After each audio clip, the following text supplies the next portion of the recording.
Now, Major Glenn Ignacio to talk about, well, all things foreign policy. He may not even know that yet, but we're starting with Afghanistan, Major. Sir, Afghanistan, we've already rehashed everything we've screwed up, which was pretty much everything. But going forward here, where does this country go from here? Is Panjshir Valley basically already toast? Our resistance forces crushed? Is this the land of the Taliban now? What's the status? Yeah, actually, it's still chaotic. I mean, so the misinformation system is working really well with the Taliban. So they're doing that very big on social media and so forth. So the Panjshir Valley, there's still a resistance, but there's others like Pakistan helping the Taliban with some of the northern operations there.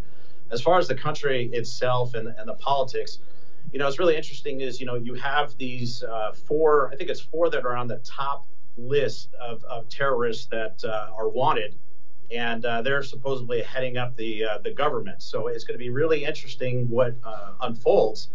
But as far as the U.S. is concerned, if they're starting to address the Taliban as the actual government, does that mean that the embassy is going to start opening up again? I mean, you see China moving into Bagram. One of the reasons why we pulled out of there is a great opportunity for them to move in.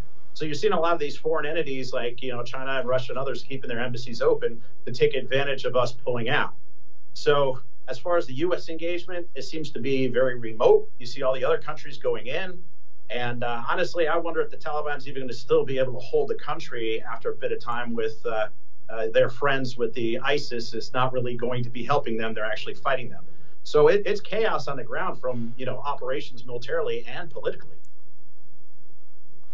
Major, I'm glad you brought up ISIS because that's actually where I was going next with this. Everybody remembers ISIS it was mainly during Barack Obama's presidency. We're not going into all that, when they were just carving up Iraq and Syria. And they held a significant portion of territory for some time, which I've never seen from a radical Islamic terrorist group. And then, of course, Trump gets elected and we bombed them to smithereens and they're gone, only not gone. My question is, how powerful are they still? What kind of numbers, what kind of equipment, what are we talking about here? Are they just 20 guys in a mud hut somewhere? Are they 20,000? What are they? I mean, ISIS really doesn't recognize, as far as the history and their backing, doesn't really recognize borders per se. So the whole idea of going into Afghanistan and taking over Afghanistan is a great opportunity for them. I mean, one of the reasons why they're enemies with Taliban is, one, they've recruited many people from the Taliban because they're much more extreme, much more rigid. The Taliban wants to make money on the black market, wants to make money with the drugs and stuff, completely opposite of what ISIS wants to do. And then now ISIS coming out of Iraq, again, they don't look at borders, and terrorism and violence is their number one key. But we talked about this a little bit with Al-Qaeda. Okay, Al-Qaeda was like a franchise, almost like McDonald's, right? You have these franchises all over the world, with Al-Shabaab and others in different countries. And really, ISIS is sort of following that model. So they're so much more extreme that they literally can ride on the model that Al-Qaeda, structured, which is like these franchises all over the world.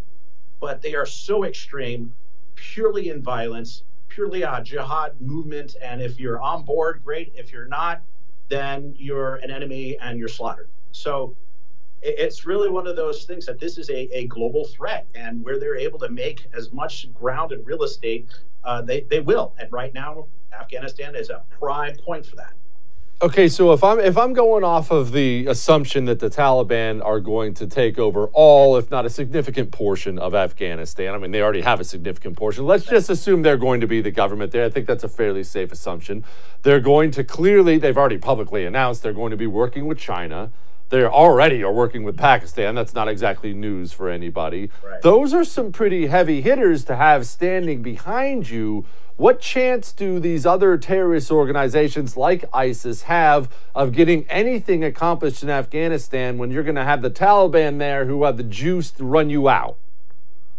Right. Good point. So the Taliban, and one of the relations that's really good with them in Pakistan was, when Pakistan was fighting, the Indian country in Kashmir and so forth, the Taliban helped out Pakistan. So they've always had a close relation with ISI, which was the intelligence service in Pakistan when we were there, and of course now with Pakistan as a nation. So the Taliban has that relationships, and of course Pakistan's helping with the fighting in the Northern Alliance against those people in the north.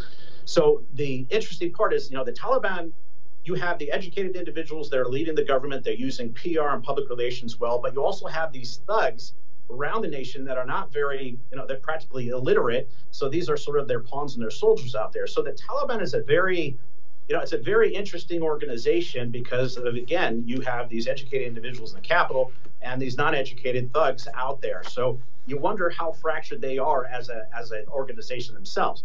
Now, the interesting part with ISIS is that ISIS is definitely going to be able to use Afghanistan as a source of material and weapons and so forth. So think of all the weapons we left behind, all those explosives, all those 20,000 hand grenades and so forth. So ISIS really can either buy or procure by taking over different areas in the Taliban much of the hardware we left behind. So it's not just a threat of the Taliban using that, and the Taliban is really focused on Afghanistan. The biggest threat is ISIS getting some of that and using that as an international terrorist funding for their explosives and so forth. So that's the really scary part about ISIS, is being able to acquire some of that stuff that we left behind. They're a terror organization that doesn't recognize borders. So that's their mentality. And so if they can take over part of Afghanistan to operate, either get materials or to get weapons and so forth, they're going to. And they'll take that opportunity anywhere, regardless if it's Africa, Afghanistan, or anywhere else. Hey, thanks so much for watching The First on YouTube. If you liked what you saw, go ahead and like and subscribe. You heard me. Like it, subscribe. You'll get a lot more of it and a lot more of me.